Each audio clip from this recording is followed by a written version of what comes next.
il faut commencer par dire que la numismatique arménienne a très peu été étudiée.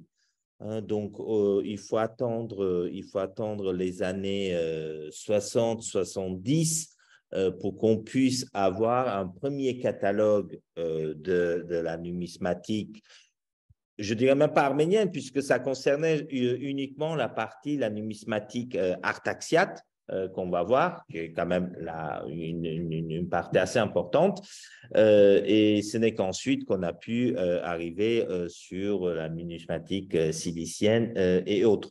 Donc, nous avons un premier catalogue qui est de Paul Béduquian, qui est vraiment la référence à l'époque sur la numismatique donc artaxiate. Ensuite, on aura le catalogue de Nersessian également qui va faire un référencement un peu plus large artaxiaque et cilicienne. On a eu également donc Anaït Moucherian qui était la fils de Moucherian, grand numismate également en Arménie, avec des Perrault qui feront le catalogue que vous voyez en bas. Et le dernier en date, c'est donc le catalogue de Frank Kovac qui recense, alors qui a le mérite de recenser un nombre très important de monnaies. C'est un catalogue qui est assez récent, de 2016. Et là, souvent, il nous sert donc de référence quasiment à tous les numismates, à tous les marchands, y compris nous avec Maxime, on se réfère à ce catalogue-là pour les dernières monnaies qui ont été découvertes concernant l'Arménie.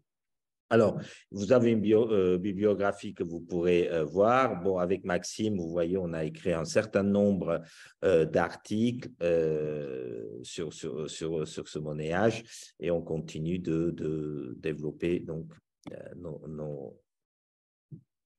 articles. Alors, par quoi commencer? Pourquoi donc la numismatique arménienne a été finalement peu développée, peu étudiée? Parce que, bon, alors déjà, on n'est pas nombreux, donc il faut avoir des spécialistes pour étudier la question, si je puis dire. Ensuite, l'étude de ces monnaies-là pose plusieurs difficultés. Parce que, alors, on a des rois qui ont régné pas très longtemps, qui ont battu peu de monnaies.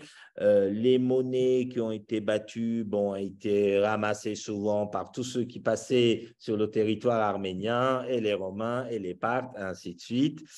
Donc, la destruction soit on ramassait les monnaies, on les fondait, et on refaisait, les Parthes faisaient leur propre monnaie, les Romains faisaient leur propre monnaie, soit alors, effectivement, ça se perdait ou ça se dispersait. Ensuite, alors bon, à supposer qu'on a trouvé ces monnaies-là, vous savez, le territoire ex-arménien, les fouilles sont souvent sauvages. Les gens qui trouvent les monnaies, il n'y a pas une étude scientifique, si je puis dire, à fouille. Ils se mettent dans les fouilles, c'est le cas de dire, dans les poches, et puis ça se retrouve sur les marchés, soit en vente, soit c'est fondu, soit c'est détruit. Donc, bon, tout ça fait que on a peu de traces, on a peu de traces scientifiques. Enfin, les monnaies qu'on trouve, si on est en train de parler des monnaies, on verra artaxiate, de Sophène, de la petite Arménie, ils ont quand même plus de 2000 ans. Donc, l'état de conservation n'est pas terrible. Donc, du coup, on se trouve avec des monnaies complètement usées, difficiles à lire, difficiles à voir les motifs.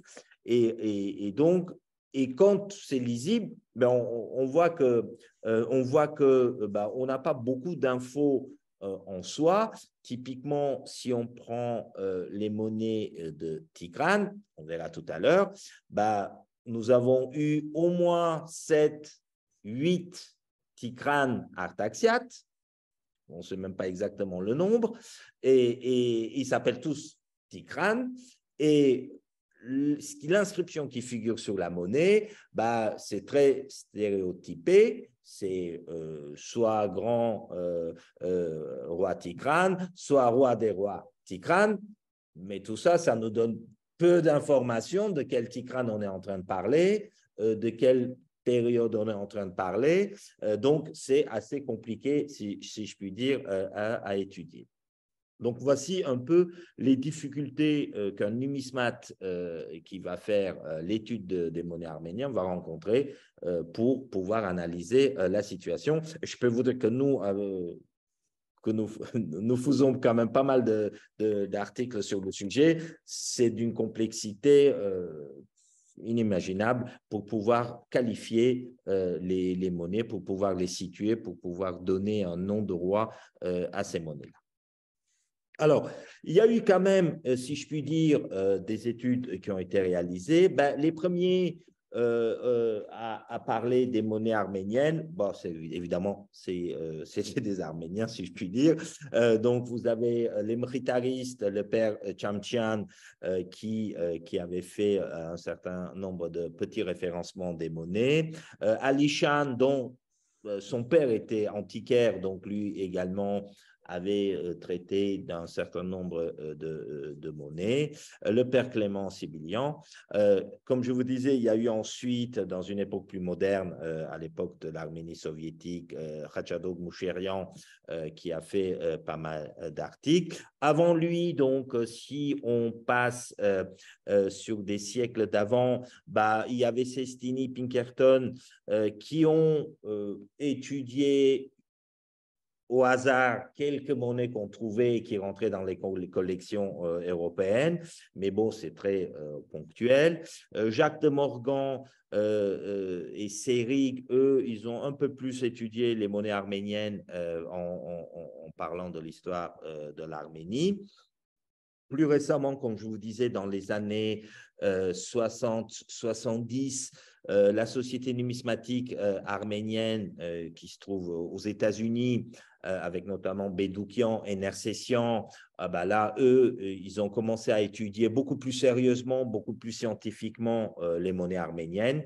Donc, il y a eu pendant ces années-là pas mal d'articles, notamment les deux catalogues que je vous ai montrés de Bedoukian et de Nersessian. Il y a eu également d'autres numismates qui écrivent sur le sujet, qui sont récents, donc Basmadjian, Vardanian, Foss et Kalatay également, donc les deux derniers n'étant pas arméniens, mais qui ont étudié un peu la numismatique arménienne. Mais bon, voilà, à chaque fois, c'est assez ponctuel. La vision globale est encore assez difficile à obtenir. On se rend compte que bah, les placements des monnaies de tel roi ou tel roi, finalement, ça colle ou ça colle pas. Les périodes qu'on imagine qu'on donne, bah, ça colle ou ça colle pas. Alors évidemment, on a beaucoup de difficultés également parce que sur toute une période antique, on a peu d'autres sources. Hein, parfois, on complète les sources. Bah là, on a peu d'autres sources donc pour compléter les renseignements qu'on pourrait avoir sur la monnaie. Donc, tout ça, si vous voulez, ça fait que c'est une matière assez difficile à étudier et assez difficile d'être affirmatif sur parfois des identifications de monnaie. On verra tout à l'heure, je vous donnerai des exemples. Vous verrez, ce n'est pas facile. Alors, juste pour vous dire comment on frappe les monnaies, donc dans l'Antiquité. Vous voyez, donc, on a ici, on a reporté deux slides des Perrault pour que vous puissiez voir. On coule donc le métal sur des moules, vous voyez, pour avoir la monnaie ronde. Donc, on sort ces pièces et après, donc, vous avez l'avers et le revers dans l'enclume. On met la monnaie et boum, un coup de marteau par-dessus pour sortir la monnaie. Alors, la monnaie, pour qu'elle soit bien frappée, ben, il faut le métal soit chauffé. Hein. Quand on a chauffé, on arrive à faire une impression qui est bien, qui est assez correcte. Alors, on sait que l'enclume dure plus longtemps que la partie supérieure qu'on frappe en l'usure. hein. Alors, combien de monnaies on peut frapper avec une seule gravure? Il y en a qui ont essayé avec des anciennes techniques, ils font les essais, comme il y a 2000 ans, on arrive à faire entre 5000 à 10 000 monnaies. Alors, on arrive à beaucoup plus utiliser la gravure de l'enclume qui reste un peu plus longtemps. Mais bon, voilà, donc à chaque fois, donc, il faut regraver à l'envers, hein, bien sûr, et puis on refrappe. Voilà un peu la technique. Alors là, on suppose que vous avez beaucoup d'esclaves, qu'on les met toute la journée à frapper, et boum, et boum, et boum, donc pour sortir sur le… Alors tout à l'heure, on parlera, vous verrez, parfois, on récupère la monnaie des autres. Donc quand on est en conquête, on verra, je vous montrerai tout à l'heure, par exemple, la plupart des monnaies de Tigrane, le Grand, hein, qui a conquis un espace considérable, sont des surfrappes. C'est-à-dire qu'il a récupéré les monnaies des autres, il l'a remis dans le système et boum, par-dessus, il refrappe son effigie. Mais c'est plus ou moins bien frappé, donc on voit en dessous de quelle monnaie on parle. Souvent, c'est des monnaies séleucides, d'Arados, on les reconnaît bien, on verra tout à l'heure. Donc, il a multiplié les monnaies comme ça, ça lui évite tout le premier process à trouver, puisque ça, c'est déjà, les autres l'ont fait. Hein, donc, il remet dans la machine, si je puis dire, pour reproduire ces monnaies-là. C'est une technique qui est assez intelligente, finalement. Ils l'ont tous fait. Voilà. Donc, alors, le territoire, vous voyez, vous le connaissez tout à l'heure, on verra, bon, il y avait évidemment le plateau arménien, on aura toutes les monnaies également ciliciennes, et là, vous voyez également la partie que Tigrane avait conquis, donc le sud, donc on est en Syrie, Liban et tout ça, on a les monnaies également là-dessus. Donc la Commagène, la Sophène, la petite Arménie, la grande Arménie. Sur cette carte-là, vous voyez un peu le territoire et les monnaies qu'on a pu trouver avec toute la difficulté, vous vous imaginez, les monnaies qu'on trouve aujourd'hui. Donc, en Sophène, ce qu'on appelle la Sophène, la Commagène, la petite Arménie, se trouve évidemment en Turquie et que, bon, les monnaies qu'on trouve là-dessus, comme je vous disais, il y a peu d'analyse scientifique dans les fouilles. Quand on les trouve, ça part… donc, on a peu d'informations, si je puis dire. Sur…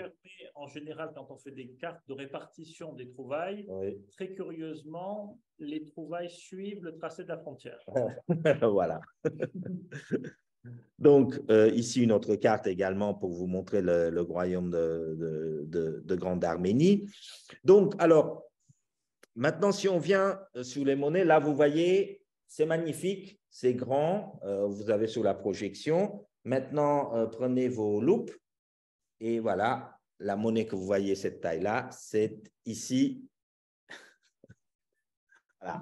Donc, il faut une bonne loupe pour voir ces monnaies-là. Donc, on est sur les premières monnaies que nous connaissons. Alors, chose également extraordinaire, là, depuis, je dirais, à peine 2 ans, on a eu, je dirais, allez, par camion entier, des nouvelles monnaies qui sont arrivées, qui n'étaient pas répertoriées. En 2016, par exemple, si vous prenez le catalogue de Kovac, il y a quelques monnaies qui sont répertoriées. Et puis là, depuis quelques temps, on a un arrivage, si je puis dire. On vient de… Donc là, on est en train de les étudier avec Maxime. On est à combien on a dit 29 27 types inédits. 27 types inédits qu'on ne connaissait pas il y a encore très peu de temps. C'est incroyable. Ce qui normalement n'existe pas. Avoir autant de monnaies inédites sur voilà. une seule règle. Oui, c'est quand même quelque chose d'extraordinaire, si vous voulez. Voilà, on découvre. Alors, sur ces monnaies-là, également, alors, excuse-moi, mais ça, là, j'arrive plus à avancer. Voilà.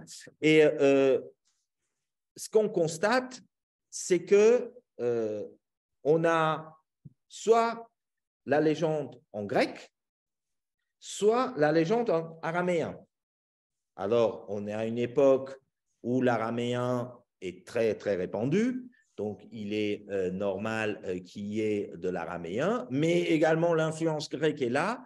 Donc, vous avez le même roi qui a une légende en araméen et une légende en grec. Donc, ce qui est quand même intéressant, probablement, il y a là quelque chose qui doit se passer politiquement pour entre faire le lien entre l'Empire achéménide et l'araméen, et puis le grec qui s'installe selon c'est la réelle politique, si je puis dire, qu'on rencontre sur les monnaies. Alors ici, vous avez les monnaies de Sophène. Pendant longtemps, on a considéré que c'était les premières monnaies arménien qui était frappé. Donc, vous avez Arsam Ier et Arsam II. Vous allez… vers 250 avant Jésus-Christ. Voilà, exactement. On est vers 250 avant Jésus-Christ. Vous voyez au revers les cavaliers avec des lances. Là, vous voyez un cavalier avec un chien ou un lion. On ne sait pas exactement. On a souvent interprété en étant un chien. Vous voyez Héraclès sur la monnaie en bas. Alors, souvent, vous verrez les gens sur la dernière monnaie à droite, vous voyez deux petits en fait, c'est des espèces de casques, voilà, avec une étoile dessus. En fait, c'est ce qu'on appelle les dioscuries, ce sont les jumeaux, dans le… comment dire, dans le… non, ne me vient pas. Donc, les taureaux, les jumeaux, le poisson, les verseaux, les signes astrologiques, vous voyez. Donc, c'est les jumeaux. Alors, il y en a plein qui vous verrez, ils écrivent, ah oui, c'est Ararat parce qu'ils sont deux. Non, ça n'a strictement rien à voir avec Ararat. Qu'on se le dise une bonne fois pour toutes, c'est vraiment pas le sujet à l'époque. On verra tout à l'heure que Ararat existe, mais ce n'est pas sur ce sujet-là. Ici, alors, voilà, ce sont ces monnaies-là qui arrivent en abondance. Nous, on a mis ces monnaies-là sur la petite Arménie. Toujours difficile de tracer les frontières entre Sophène, Commagène, la petite Arménie. Voilà. Et vous voyez que sur ces monnaies-là, là également, on est à moins 200, à peu près, moins 150, moins 200. Vous voyez les représentations. Donc, vous avez l'abeille. Vous avez la biche, qu'on peut bien reconnaître, et qu'on retrouve, on verra tout à l'heure également, qu'on retrouve ces mêmes présentations, par exemple, on les retrouvera sur les monuments arméniens ou sur les églises arméniennes jusqu'au Moyen-Âge. Tout ce qui est biche. Alors, la biche, effectivement, ça représente également des scènes de chasse, chose qui est très, très importante pour les rois à l'époque. La chasse fait partie de leur voilà, c'est un cerf, voilà, on le voit bien avec ces bois. Comme on dit, le chapeau qui porte ce qu'on appelle le bachluk. C'est un chapeau pointu qu'on retrouve et qui représente évidemment Allô religieux. Oui, coucou. Oui. Bah, écoute, je suis en visio d'une conférence. Voilà. Du coup, à chaque fois, ça bloque. Voilà. Tac. Alors voilà, typiquement, regardez ici, vous allez, pour ceux qui ont visité évidemment Gegart, vous allez immédiatement reconnaître le même symbolique, l'aigle qui a capturé donc sa proie et qu'on le voit dans les symboles héraldiques sur les églises arméniennes de plusieurs dynasties, 12e, 13e, 14e siècle, très reconnaissable. Ça veut dire que ça veut dire quoi? Ça veut dire que c'est des choses qui ont traversé les siècles. Là, on a traversé 12, 13 siècles tout en gardant les mêmes symboliques entre cette monnaie-là et ce qu'on retrouve par ailleurs dans nos monuments. Donc, extrêmement intéressant. voilà, ça mérite, encore une fois, ce sont des monnaies qui sortent là très récemment. On est en train de les analyser pour voir cette continuité de symbolique qui est vraiment importante. Là, pareil, donc, vous voyez, au revers, vous avez le lion qu'on retrouve sur les monuments de… comment ça s'appelle le site Nemruttar, typiquement. Voilà, avec sur le Nemruttar, vous aurez également le roi représenté donc avec Satyar. On reviendra tout à l'heure. Satyar qu'on va retrouver chez les Artaxiades, qui est leur symbole de reconnaissance qu'on peut avoir. Voici un peu, alors donc tous ces monnaies-là, c'est de la même taille, hein, donc c'est vraiment des monnaies de petite taille. Alors, on continue. Là, pareil, un roi Mithridate, qu'il faut situer entre Sophène, Petite Arménie. Le Vishap sur la monnaie, tous ces monuments de Vishap, donc typiquement, vous reconnaissez ce qu'on a en Arménie, ces représentations de Vishap. Hein, qu'on a retrouvé dans les fouilles et que vous pouvez voir, on les retrouve sur ces monnaies-là également, donc extrêmement intéressant comme suite. Ici, pareil, vous voyez ce qu'on appelle les lions ou les griffons, hein, vous avez des lions ailés. Toujours ce même roi. Alors là, la légende est en araméen. Hein, la légende sur les monnaies est en araméen. On le voit mal peut-être parce que, bon, comme je vous disais, ce sont des monnaies assez usées. En réalité, pour pouvoir lire les légendes, ce qu'il faut, c'est qu'il faut avoir plusieurs exemplaires de la même monnaie, peut-être même parfois plusieurs dizaines d'exemplaires de la même monnaie. À chaque fois, vous voyez une lettre. Ici, une autre lettre là-bas, et puis, in fine, vous allez reconstituer la légende pour voir, parce que les monnaies sont extrêmement usées. Alors, l'usure vient également du fait que, bon, il faut voir les métaux. Alors, personne n'a fait l'analyse des métaux, mais bon, quand c'est des métaux un peu pas très riches, si je puis dire, en métaux ferreux excusez-moi, quand c'est ferreux, ça rouille, donc ça disparaît. Donc voilà, c'est assez compliqué de trouver des bonnes pièces. Mais enfin, on voit bien quand même, si les légendes ont disparu parce que la légende est écrite très finement, on voit bien quand même, vous voyez, les griffons, les lions qui ressortent avec donc ce roi avec son bacheluk qui est typiquement séleucide hein, sur cette représentation. Là, on a voilà, une monnaie de Sophène et une monnaie de Commagène. À droite, vous commencez déjà à reconnaître la tiare arménienne. Vous voyez, on a une tiare avec les pointes. Là, on revient à des Dioscuri, vous voyez, c'est des jumeaux. Hein. Ici, Antiochos, donc de notre roi Antiochos de Nemruttar, avec son lion et sa tiare. Alors là, on est déjà un peu plus tardivement, donc l'imitation de la tiare de Titrane, on le retrouve sur sa tiare également. Alors, revenons maintenant au sujet le plus lourd, si je puis dire, donc le royaume de Grande Arménie.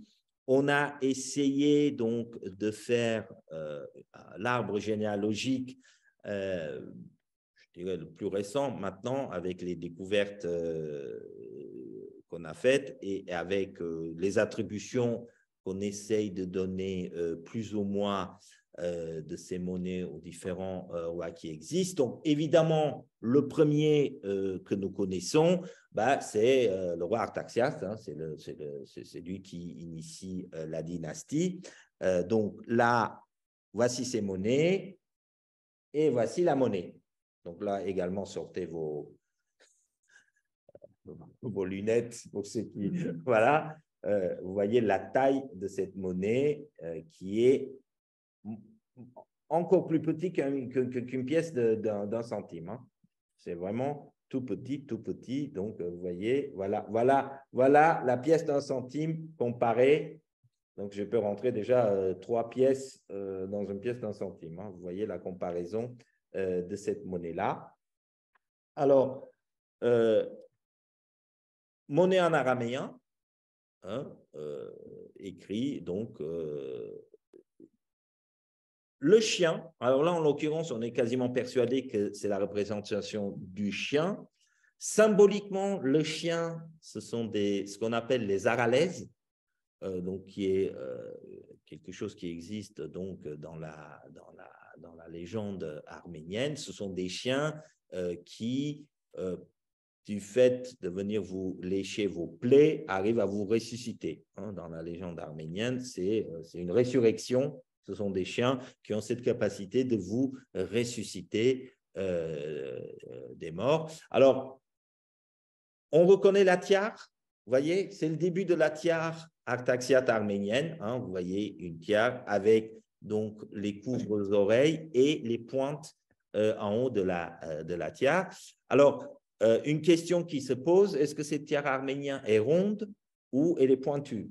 Alors, tout s'oriente, par exemple, sur les Nemrutar, toutes les présentations sont pointues. Hein.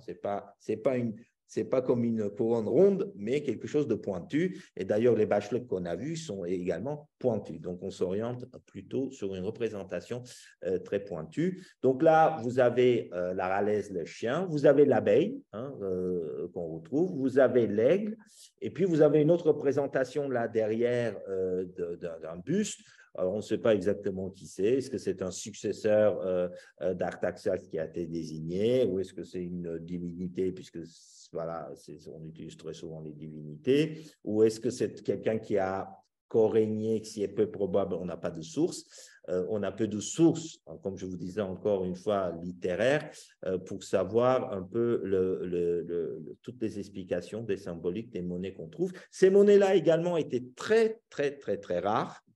Depuis une dizaine d'années, je dirais, on arrive à en trouver, mais par exemple, dans les années 90-2000, c'était rarissime de les voir. Hein. C'était quelque chose. Déjà, vous voyez la taille. Hein. Il ne faut pas passer à côté. Hein. Et puis, bon, vu la taille, l'usure fait que ça disparaît beaucoup plus vite que d'autres monnaies qui ont une autre taille. En comparaison, regardez une monnaie romaine. Hein, il faut quand même, c'est intéressant. Regardez la taille. Regardez l'épaisseur. Donc, la chance que celui-là résiste, ils ont à peu près le même âge, hein, à quelques centaines d'années près, mais ils ont à peu près le même âge, disons. Celui-là, il résistera évidemment beaucoup plus au temps que celui-là qui est vraiment d'une taille assez faible.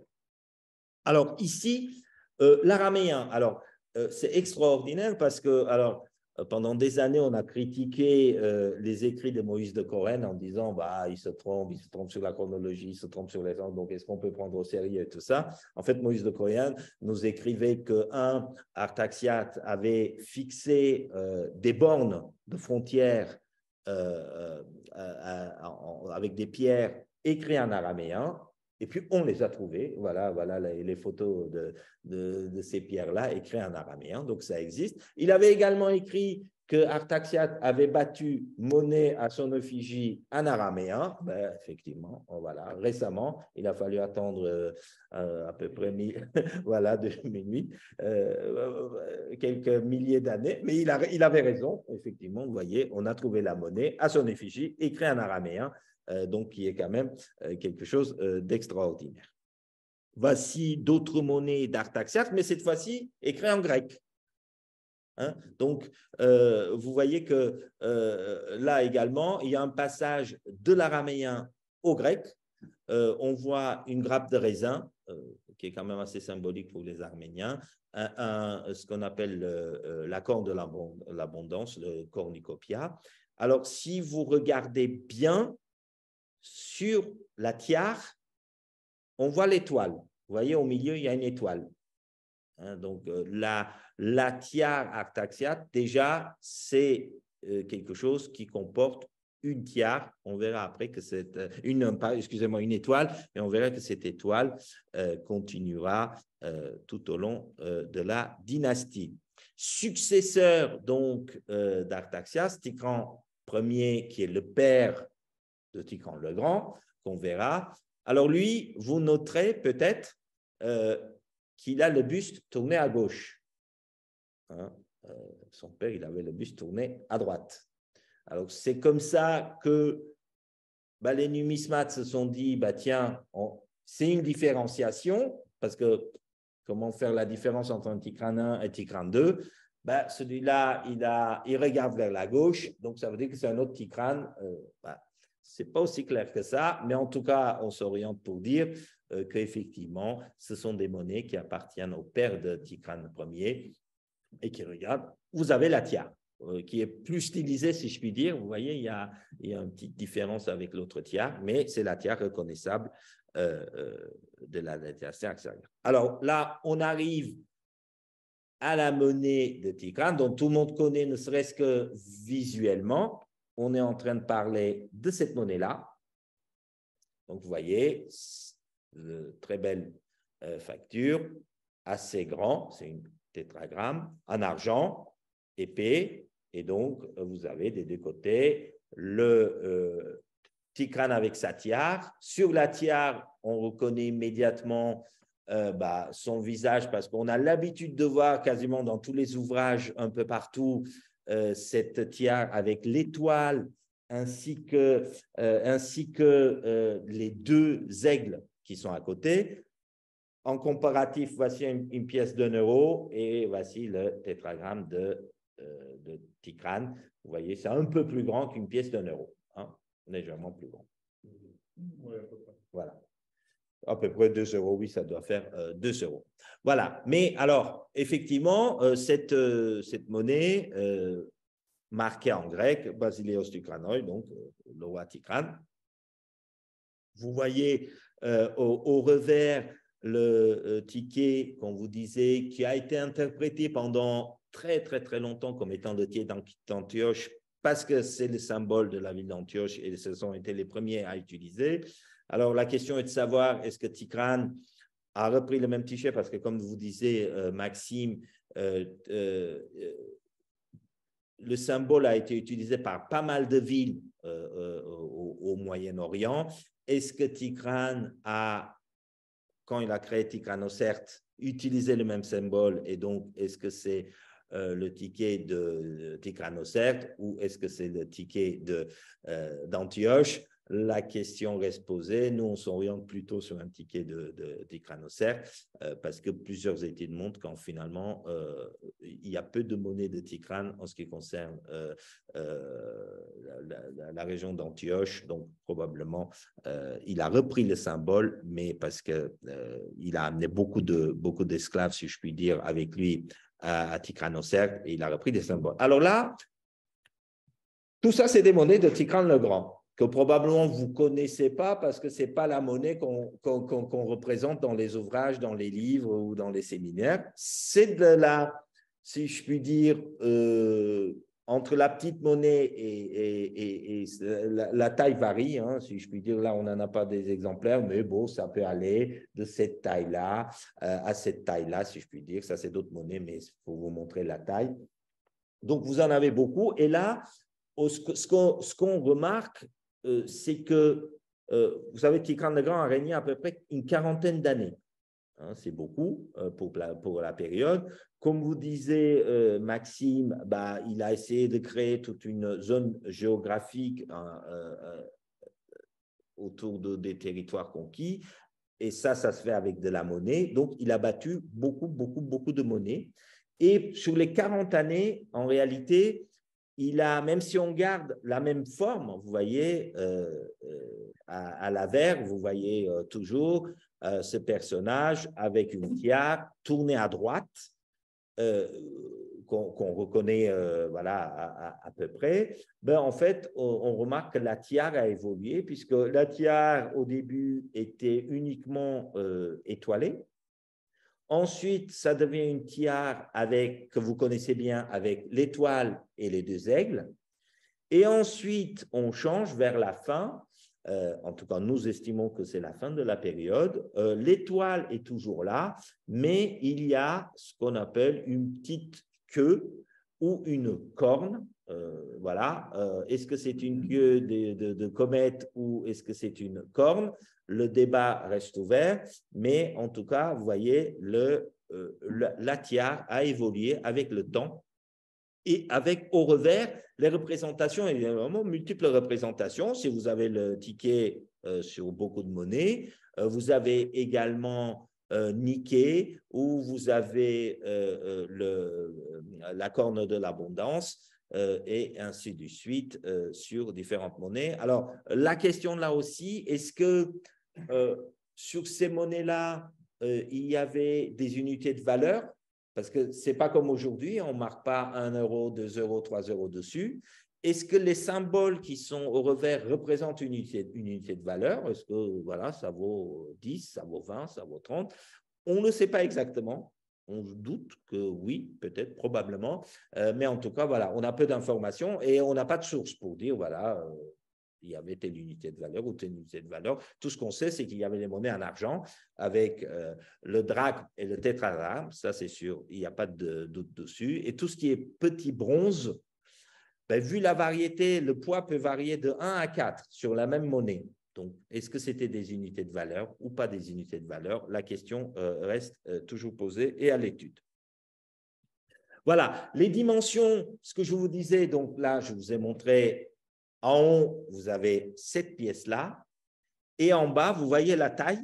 C'est tout petit. En fait, on revient à des pièces comme ça. C'est le même roi, même période, si je puis dire. Et il a battu toute une variété en taille de ces pièces-là. Les surfrappes, je vous disais, voilà, politique très utilisée par Tigrane le Grand, mais également qui sera suivi par Ardavasde. Là, vous voyez, on voit bien, je vous ai mis la monnaie donc, de Tigrane. Si vous regardez bien en haut, bon, vous reconnaissez le visage de Tigrane. Si vous regardez la monnaie en bas, ben, vous allez reconnaître les 2 pieds du buffle, si je puis dire, qui est au-dessus de la tête de Tigrane en haut. Hein? Vous voyez l'écriture qui est derrière la tête de Tigrane, qui était sur cette monnaie d'Aradus. J'ai inversé, puisque ça, c'est l'avers. Donc, à l'avers, le visage que vous retrouvez en haut, dans la même position, hein, pour que vous puissiez reconnaître, j'ai tourné la monnaie, vous reconnaîtrez donc le visage qui est en haut, l'écriture, donc Basileos Tigranoi. Donc, on voit bien la surfrappe, hein, la monnaie qu'il a pris. Je ne sais pas si la caméra voit, mais pour ceux qui sont présents en salle, vous voyez les 2 pattes, vous voyez les 2 pattes, vous voyez l'écriture, vous voyez l'écriture, vous voyez le visage, voilà. Donc, il a tout simplement surfrappé. Ici, c'est que vous voyez le visage, vous reconnaissez le visage en dessous de son buste, vous voyez l'éléphant, regardez l'éléphant ici, si vous regardez bien, on le reconnaît bien. Donc, c'est vraiment des surfrappes qui ont été utilisées. Ici, pareil. Et statistiquement, ceux qui avaient un peu étudié les monnaies, bah, ils disaient peut-être 60 à 70% du monnayage de Tigrane le Grand, c'est du surfrappe. Donc, il a ramassé les monnaies et boum, boum, boum, derrière, il a refrappé son propre effigie sur ces monnaies-là qui ont circulé.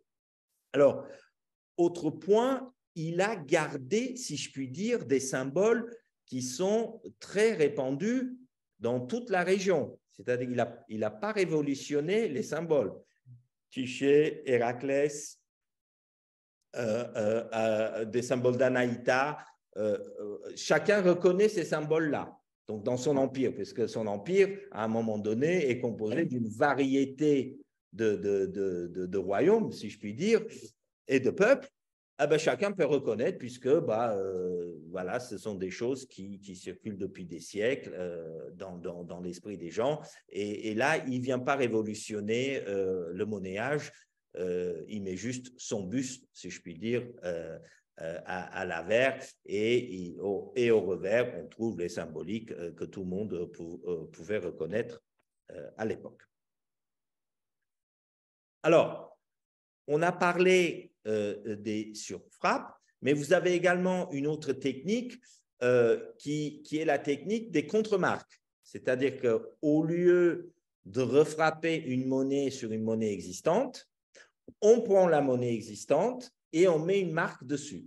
Donc ici, pareil, gauche, vous voyez les lettres APK, si on disait en latin, ça ferait APK, qui ont été frappées dessus. Ici, sur la monnaie en bas, vous voyez le petit triangle qui est derrière le buste. D'accord? Ici, carrément, vous voyez le poinçon au milieu du visage. C'est une monnaie de Tikrane. Là, vous reconnaîtrez tous avec le ticket qui est venu frapper la monnaie.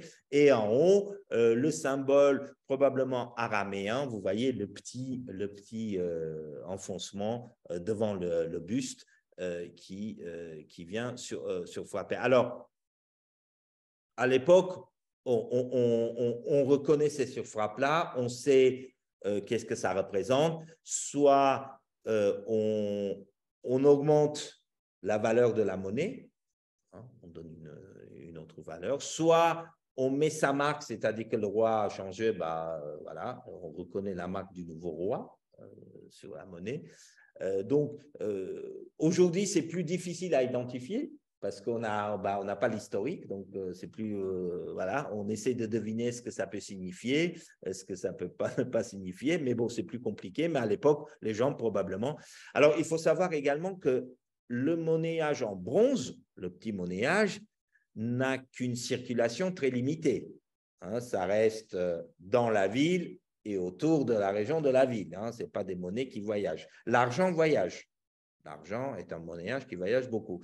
Alors, sur ces petits monnayages-là qui ne voyagent pas beaucoup, une fois qu'on a averti la population du symbolique qu'on vient de mettre dessus, ils le savent. Donc, de toute façon, voilà, le monnaie circulera pas beaucoup, il n'ira pas très, très, très loin, sauf exception, mais bon, voilà. Ici, son fils, à Tikrane le Grand, donc Ardavazd. Ardavazd II. Donc, vous voyez que quand vous regardez un peu la tête d'Ardavazd à gauche, vous dites ça ressemble un peu à son père, si je puis dire. Mais déjà, vous constatez que la tiare, même si c'est la tiare arménienne, on reconnaît bien, ne porte plus la même symbolique. On est revenu à une étoile dessus et avec des petits, on ne sait pas exactement, est-ce que c'est de la végétale ou pas, des petits symboles qui sont autour, mais les aigles, vous voyez, ils ne sont pas là. Il y a une seule monnaie avec les aigles, mais on sait que c'est une monnaie, parce que parfois, on reprenait les mêmes moules, si je puis dire, le successeur reprenait les mêmes moules, il changeait un peu, et puis après, il évoluait avec les temps. Donc là, vous avez deux monnaies d'Ardavazd. Alors, je vous rappelle, Ardavazd, qui a aussi régné une vingtaine d'années, a eu une histoire un peu rocambolesque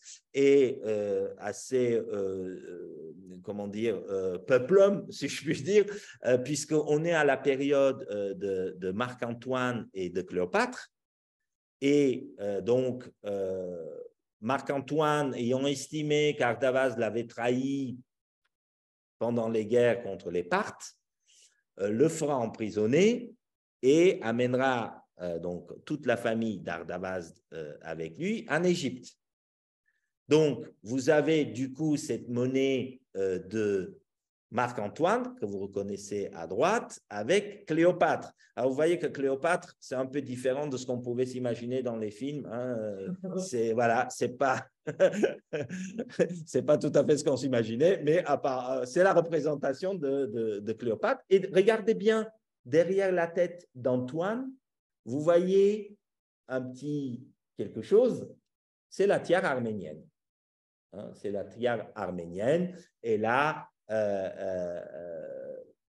et si vous regardez bien au-dessus de sa tête, c'est marqué Arménia. Vous voyez, Arménia Devicta. Donc, il a soumis l'Arménie, il a frappé cette monnaie-là à son effigie et il a mis la tiare arménienne en bas. Pareil en bas, alors là, il a mis carrément la grosse tiare arménienne au revers. Vous voyez, on reconnaît très bien la tiare arménienne. Vous avez ici un exemplaire, qui est d'ailleurs très, très bel exemplaire. Donc, voici Marc-Antoine à l'avers et la tiare arménienne au revers. Voilà, on voit la taille un peu plus petit qu'une monnaie de 1 euro. Voilà, c'est des monnaies en argent. Et c'est des monnaies, alors, qui valent assez cher. Le fait qu'il y ait Cléopâtre sur cette monnaie-là fait que sa valeur, les monnaies d'Ardavaz aussi valent assez cher. Hein, alors, à une époque, étaient extrêmement rares également. Maintenant, on commence à trouver un peu plus de monnaies d'Ardavaz. Celle-là, c'est une très belle pièce qui se trouve donc à Erevan, au musée, une belle donc en argent qui a été très bien conservée, mais qui est unique en son genre. Alors, ici, voici une représentation unique de, vous reconnaissez tous au revers, le mont Ararat, avec ce qu'on appelle une tête en jugate, c'est-à-dire, vous voyez, il y a 2 têtes, une, et on devine le deuxième visage, si je puis dire. Alors, l'inscription, on le devine, hein, si vous regardez bien, on le devine, Basileos Megaloi Tikanoi, et au revers, vous avez Philokaisar, vous voyez, qui commence en bas du petit Ararat, qui remonte Philokaisar en haut. Cette monnaie-là, vous l'avez ici. C'est ce que vous avez à l'écran. Elle est ici. Voilà. C'est un des exemplaires les mieux conservés, si je puis dire, de cette monnaie-là. Et l'unique exemplaire, si je puis dire, où on a la représentation de l'Ararat à l'époque. Hein, les autres monnaies n'ont pas la représentation de l'Ararat. Donc déjà, Ararat qui est symbolique. Là, vous avez non seulement Ararat, mais également, c'est représenté la ville d'Artaxerxès, puisque la ville d'Artaxerxès est au pied de l'Ararat.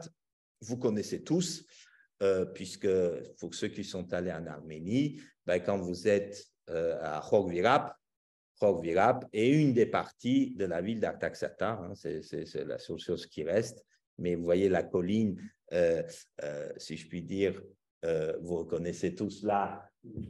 Donc, quand on est là, vous avez Khorvirap ici, vous le voyez bien. Toute cette partie-là, c'est Artaxerxès, une partie de Artaxerxès. Donc, il y en a qui ont construit ici, je vous ai mis la reconstruction digitale de la ville avec les remparts. Et voilà, quand vous êtes sur Artaxerxès, si vous visitez un peu, vous verrez par terre les traces des murs, des murailles qui sont restées. Alors, il faut savoir qu'à l'époque soviétique, quand on a fait des fouilles, on a pas mal rasé. On a pas mal rasé, donc on a perdu pas mal de choses. Mais bon, on continue encore aujourd'hui les fouilles pour voir. Et voilà. Pourquoi je vous dis ça? Là, on revient sur une autre numismatique. On est toujours sur les descendants, si je puis dire, de Tigrane II. On est à un Tigrane 4 ou 5, selon ceux qui l'analysent. Et pour la première fois, vous avez une représentation d'une femme régnante sur les monnaies, c'est la reine Erato. La reine Erato, alors là, pour ceux qui veulent approfondir le sujet, on a écrit une 50aine de pages, on a mis 3 ans à l'écrire, sujet extrêmement complexe, mais bon, on a essayé de détricoter le règne de cette reine, qui probablement, on arrive à la fin des Artaxiades, c'est qu'il manque d'hommes, manque de mâles, si je puis dire. Donc, ils sont obligés de mettre une femme, in fine. Alors, au départ, c'est avec donc son frère, qui s'appelle également Tigrane, Voilà. Et après, on a les monnaies seules. Et là, elle frappe monnaie seule. Et là, vous voyez sur la monnaie en haut à droite, vous reconnaissez ce que je vous ai montré tout à l'heure, les tours de la ville d'Artaxata. Hein, vous voyez les tours, là, les barres, en fait, ce sont les remparts et les tours de la ville d'Artaxata qui sont représentés sur cette monnaie-là. Donc, vous voyez, à l'époque, c'était vraiment bien rempardé, hein, cette ville-là, en haut de la colline. Ben, aujourd'hui, vous avez si vous voulez, quand vous êtes sur Port-Miracle, vous avez quelques remparts encore qui restent, mais bon, c'est des constructions beaucoup plus récentes, mais qui reprennent qui partent sur les fondations de l'époque. Hein. Donc, en dessous, c'est de l'époque, si je puis dire, pour voir. Et voici cette reine d'Arménie, donc, qui a régné assez longtemps, plusieurs fois. Elle a régné au moins 3 fois. Donc, voilà, ça veut dire qu'on est en fin de règne là et que, bon, à défaut d'autre chose, c'est elle qui revient à chaque fois au devant de la scène avec des monnaies. Alors, sachant que c'est la seule qui a le titre de reine. Oui, voilà. Et sans vouloir être désagréable, il te reste 7 minutes. Voilà. Donc, allez, j'avance.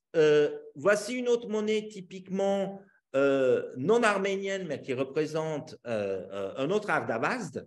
Donc, c'est encore un autre descendant. Alors, il faut savoir que, vous savez, les Romains, quand ils passaient par là, ramenaient, je fais bref, ramenaient en otage toujours les enfants, donc les enfants d'Ardavazd ont été ramenés en otage à Rome. Donc, et après, on les remettait au royaume, mais bon, ils étaient complètement romanisés. Et donc là, typiquement, vous avez une monnaie d'Ardavazd III avec Auguste. Vous voyez que c'est typiquement une monnaie romaine, en réalité. Hein. Voilà, c'est un denier, c'est la représentation, vous voyez, ça n'a plus rien à voir. On n'a plus la tiare, voilà, c'est un enfant romain qui arrive sur le territoire arménien, si je puis dire. Et voilà, et alors, les Romains également, quand ils sont sur le territoire arménien, ont battu également monnaie pour montrer qu'ils ont conquis l'Arménie. Je vous ai montré tout à l'heure les 2 monnaies de Marc-Antoine avec la tiare et Cléopâtre, que vous l'avez à gauche, mais vous avez également la monnaie d'Auguste, hein, on reconnaît bien Auguste à droite, Armenia Capta, avec la tiare arménienne toujours sur la monnaie. Donc, voilà, l'Arménie est sous mon contrôle. Hein, le message est très clair sur ces monnaies-là. Il y a un article très bien documenté de Maxime sur le sujet. Alors, on continue. On a passé l'époque, si je puis dire, artaxiade. Là, on est toujours sur les conquêtes arméniennes. Néron, qui arméniaque, vous reconnaissez hein, si vous arrivez à lire sur la monnaie. Là, c'est pareil, a soumis l'Arménie. Vous avez l'épisode où Tirdate Ier va se rendre à Rome en 66 et va donc accepter le protectorat, si je puis dire, de Néron sur l'Arménie. Une monnaie de Trajan. Hein, Trajan, vous voyez, l'Arménie est représentée en esclave au revers, assis par terre, les mains liées. Ici, pareil, une monnaie de Trajan. Pour ceux qui sont allés au musée historique d'Erevan, vous avez une immense pierre lapidaire de Trajan également au musée qui dit que bon, il a fait des constructions à côté d'Artaxata. Alors, il y en a un autre qui était complètement omnibulé par l'Arménie. Alors, on ne sait pas exactement pourquoi, mais on a, je ne sais plus combien de dizaines et de dizaines de types monétaires de lui. C'est voilà, de Marc Aurèle et Lucius Verus qui régneront pendant un certain temps ensemble. Donc, c'est pour ça que leurs monnaies sont très similaires. Et quasiment sur toutes les monnaies qu'ils ont frappées, vous avez l'Arménie, l'Arméniakous, je crois que tu as ramené une monnaie, il me semble. Voilà, Arméniakous. Alors là, il a donné le roi Sohem à l'Arménie. Donc, il a comme ça frapper voilà, 600 monnaies en mettant toujours l'Arménie au-dessus. On le lit bien, c'est une obsession. En or, hein, la monnaie que vous voyez à gauche, c'est en or. Hein. Donc, carrément, toutes ces monnaies, il en a frappé beaucoup en or. En plus, lui. Donc, ils sont… alors, on avance dans le temps. On arrive à l'époque arsacide. Alors, ces monnaies-là ont été attribuées, parce que trouvées en Arménie, ont été attribuées au roi Tiridate. Alors, je vous avoue qu'on a essayé de faire relire ces monnaies-là à tous les spécialistes de l'araméen, parce qu'on revient à l'araméen ici, sur ces monnaies-là. Personne n'a pu lire Tiridate, mais bon, pour l'instant, ils sont attribués à un roi qui s'appelle Tiridate, parce que c'est découvert en Arménie. Mais bon, alors, le déchiffrage n'est pas aussi sûr que ça. Je continue. Une monnaie, là, on passe dans le temps, on arrive déjà, vous voyez, en l'an 1000. Là, vous avez devant vous une monnaie exceptionnelle, puisque c'est la première monnaie frappée en arménien. L'écriture est en arménien. Donc, on se trouve dans la région de Lori. Lori, hein, vous voyez, c'est au nord de l'Arménie actuelle, disons. Et donc, c'est la seule monnaie qu'on connaisse avec l'écriture arménienne qui commence à cette époque-là. Avant, on n'en a pas. Donc, on commence par cette monnaie-là. Monnaie extrêmement rare, voilà, on en a trouvé quelques exemplaires qui avaient été confondus au départ avec des monnaies byzantines. Et finalement, il y en a un qui a dit, mais tiens, mais c'est pas marqué en grec, mais est-ce que c'est pas de l'arménien? Et puis finalement, on a oui, effectivement, c'était de l'arménien. Donc, c'est du roi Curiquet, probablement du roi Curiquet II, qui a régné entre 1048 et 1064. Alors, on arrive maintenant sur des monnaies qui sont aussi assez connues. Ce sont les monnaies ciliciennes. Hein, je vous rappelle. Donc, les Arméniens créent le royaume de Cilicie. Avant de battre en tant que royaume, vous avez d'abord des monnaies baroniales. Hein, c'est les barons sur leur propre compte qui vont battre quelques monnaies. Alors, sur ces monnaies-là, si je puis dire, alors, et sur les ciliciennes que vous connaissez peut-être un peu plus parce que vous les voyez également dans les livres souvent cités. Là, Maxime nous a amené aussi une belle monnaie cilicienne. Vous les avez, voilà, ici. Vous voyez la taille. On remet la pièce de 1 euro à côté, légèrement plus petit qu'1 euro. Voilà, pas très épais, voilà, par rapport à une monnaie d'1 euro, pas très épais, mais en argent. Et alors, on n'a rien inventé. Si vous regardez bien, toutes ces monnaies-là, de loin, se ressemblent. C'est-à-dire qu'en Europe, on va battre à peu près le même style de monnaie, hein, avec la légende circulaire. Là, effectivement, c'est en arménien, mais en Europe, vous avez la légende, évidemment, en latin, avec les mêmes représentations, c'est-à-dire une croix. Bon, là, c'est quand même, on reconnaît peut-être plus la croix arménienne avec l'arbre de la vie, mais le lion, on retrouve aussi. Ici, par exemple, vous voyez la monnaie, on reconnaît de Zabel et de Etum, le roi Etum en bas, voilà. Très stylisé, hein, il faut reconnaître, avec le lion et la croix au-dessus du lion qu'on peut voir. Donc, toute la période cilicienne, et on en a battu beaucoup. Donc, la monnaie cilicienne, on en trouve beaucoup aujourd'hui. Alors, autre monnaie qui a son originalité, vous remarquerez, nous avons donc le roi Etum Ier, marqué en arménien à gauche, et au revers, c'est en arabe. Hein? Donc, ce que je vous disais tout à l'heure, Maxime, on est déjà sous l'influence des Seltchouks, et voilà. On essaie d'arranger les choses, mi-arménien, mi-arabe, et ces monnaies-là circulent. Très belle monnaie, on n'a pas amené, mais c'est une très belle monnaie, assez grande. Ces monnaies-là également ont circulé pas mal dans le commerce.